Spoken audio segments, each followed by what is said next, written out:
বিয়ে আমি করবো না, ওই বিয়ে আমি করবো না, ওই বিয়ে আমার মাথা যায় এত মোটা। আমি বিয়ে করবো না, বাড়িতে চলে গেলাম, আমি বাড়িতে চলে গেলাম। বিয়ে তুই করগা মিয়া আমার দেহ নাই। আজকে ছবি দিয়ে দিয়ে কয় যে এটা মিয়া, ওই মিয়া আমি কি পূর্বা কাউনি করবে আর এই মোটা আমি জাগাই তো পারবো না, আমি বিয়ে করবো না। আমার জীবন খাইবো, জীবন খাইবো আরাম দাদা। আজকে বিয়ে বেলা পরে 1টা বাজে, আর 1-1.5 ঘন্টা পরে বিয়ে রওনা ধরিব, পলান দিছে ঘরের থেকে নাই। অতি কইলো যে আব্বা আমাকে বিয়ে করাও না, কইলাম ফাঁস দিব। আমি এই মিয়া দেহে কত কষ্ট করে ঘটকে ঘুষ দিয়ে মিয়া বিয়ে ঠিক করছি, আর হারামজাদা আজকে পলাইছে। ও কোনে গেছে, আমার ইজ্জত খাইবো। ঠাকুর তুমি রক্ষা করো, ঠাকুর তুমি ছাড়া করো। কি হয়েছে? কি ছাগল মাগল রয়েছে নাকি? না রে বাবা, আমার ইজ্জত। কি হয়েছে কোন? তো এভাবে বসে বলি কি কাম? এ ভগবান, আবার তো সর্বনাশ হয়েছে। কি হয়েছে? আমি তো আপনাদের বাড়িতে যাইতেছি। সৌরভ দেখছো কি? আরে সৌরভ কালকে নিমন্ত্রণ তো করছে আমার। হ্যাঁ নিমন্ত্রণ করছে যে কালকে সকাল সকাল চলে আসবে। হ্যাঁ বিয়ের যে কয়দিন বিয়ে হয়, হ্যাঁ। আরে আগার নিগার তোমার থাকা রাখবো। তুমি হলে আমার বন্ধু মানুষ, হ্যাঁ তাহলে আমি হলে সৌরভের বন্ধু। হ্যাঁ তাহলে আমি রেডিমেডি হইয়া সকালবেলা মনে করেন সেন্টেন মাইয়ে হ্যাঁ। একবারে আপনাদের বাড়ি বিলে যাইতেছি। এখন কার বিয়ে খাইবে?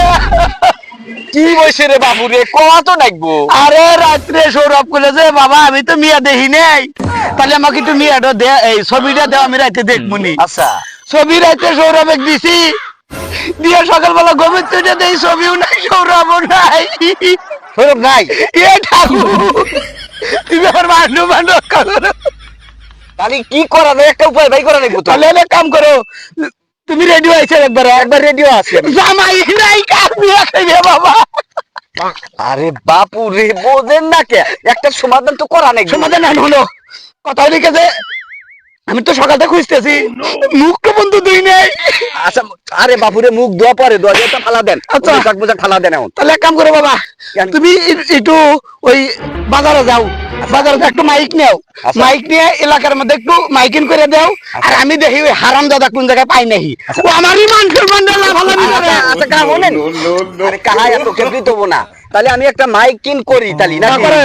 মাইকিং করিয়া তাহলে একটা ব্যবস্থা করি। আমি গেলাম তালি, যাও যাও তুমি আমি চলে গেলাম। যাও। আমি যা তাহলে মাইকিং করে খুঁজি দেখি কি অবস্থা। হে ভগবান, আমার মনে হয় ইজ্জত এবার গেল। ওই কলকাতার বাচ্চা যদি পাই, হারাম দাদা তার বিয়ে শিক্ষা দিব, ইজ্জত খাবি আমার, দেখিয়ে বেয়ে যাবো। তুমি তাহলে কও গা, ভালো করে মাইকিং করে দিও। আল্লাহ ছেলে কি করে দেবে বাবা। হে ঠাকুর, হরি বল, হরি বল। ভাই সাহেব, একটি হারানো বিজ্ঞপ্তি। কিশোরগঞ্জ বাজার থেকে একটি বর হারিয়ে গেছে। হারানোর সময় তার পরনে ছিল একটি ধুতি এবং পাঞ্জাবি। বয়স আনুমানিক 25 থেকে 26 বছর। যদি কোনো সহৃদয়বান ব্যক্তি এই বরটিকে পেয়ে থাকেন, আমাদের কাছে পৌঁছিয়ে দিলে তাকে বিয়ের নেমন্ত্রণ করা হইবে। ভাই সাহেব, একটি হারানো বিজ্ঞপ্তি। আনুমানিক বয়স 25 থেকে 26 বছর। যদি কোনো সহৃদয়বান ব্যক্তি এই বরটিকে পেয়ে থাকেন, তাহলে আমাদের কাছে পৌঁছে দিলে তাকে বিয়ার নেমন্ত্রণ করা হইবে।